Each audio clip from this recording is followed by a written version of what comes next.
Hello po mga kaibigan, welcome po kayo sa YouTube channel ko. Ibabahagi ko po sa inyo ang kapangyarihang bertudis ng buti na pangbaon sa lupa na patayuan po ninyo ng inyong bahay o sa bahay po na napatayo na po ninyo. Ang buti na ito na may ugat ng tagulilong at may banal na salita ng Panginoong Hesus ay maganda po ito na pambaon sa lupa na patayuan po ng inyong bahay o napatayuan na po ng bahay po ninyo. Ang buti na ito ay nagtataboy ng mga masasamang inkanto, masasamang elemento na nasakupan po ng lupa na patayuan ng inyong bahay. Nagtaboy din ito ng mga kamalasan sa lupa na patayuan po ninyo ng bahay o sa lupa na natayuan po ng bahay ninyo. Sa mga nakakuha po ng buti na ito sa aking shop sa Shopee, ito po ang mga benepisyo na makuha po natin sa buti na ito.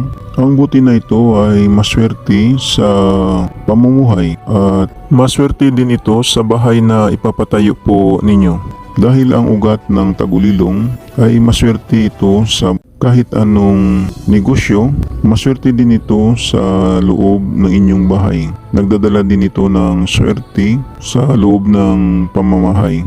Ang maganda po nito, may kapangyarihang bertudis po ito na nagdidepensa po sa inyo sa mga magnanakaw na hindi madali pasukin ang inyong pamamahay dahil sa bertudis taglay ng buti na ito at sa kapangyarihang bertudis ng ulan na ninalagay po sa grapon o baso na kristal na nilagay ang buti na ito.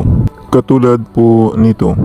Ito po ang buti na pangbaon sa lupa at ito po ang grapon. Ilagay po ninyo dito ang buti sa loob ng grapon at lagyan po ninyo ng tubig ng ulan ang grapon na nilagyan po ninyo ng buti. Pagkatapos, takipan na po ninyo at ibaon sa lupa na patayuan ng bahay po ninyo o sa bahay na nakatayo na po sa lupa ninyo. Maganda po ang buti na ito na pambaon sa lupa na patayuan ng bahay po ninyo o sa bahay na nakatayo na po dahil ang mga magnanakaw na gusto pasukin yung tahanan po ninyo ay makakaramdam po sila na kinikilabutan po sila at hindi matuloy ang kanilang masamang balak. Kung sakali ang magnanakaw ay may kapangyarihang bertudis na tinataglay na dinadala sa kanilang sarili, ay malulusaw po ang kapangyarihang bertudis na taglay po nito. Ang buti na ito ay depensa din sa mga sakuna, sa bagyo, sa lindol at sa kidlat. Maganda po ang buti na ito na pangbaon sa lupa na patayuan po ng bahay po ninyo. Sana makakatulong po ito sa inyo at ipalo naman po ninyo ang aking Facebook feed sa Milagro de Santo Cristo at ipalo din ninyo ang aking shop sa Shopee. At mag-subscribe naman po kayo sa YouTube channel ko. Panoorin na lang po ninyo ang second channel ko sa YouTube sa Milagro de Santo Cristo 2. Baka may magustuhan po kayo na mga lamang gamot na magagamit po ninyo. Paalala lang po, ang mga mayuwagang dasal at orasyon na binabahagi ko sa inyo ay gagamitin lang po ninyo sa kabutihan. Gumagana na. Ito hindi na kailangan ng 49 days na dasal. Ang kailangan lang magdasal kayo sa Panginoong Hesus sa gabi bago matulog. At pagkagising ninyo sa umaga magdasal din kayo.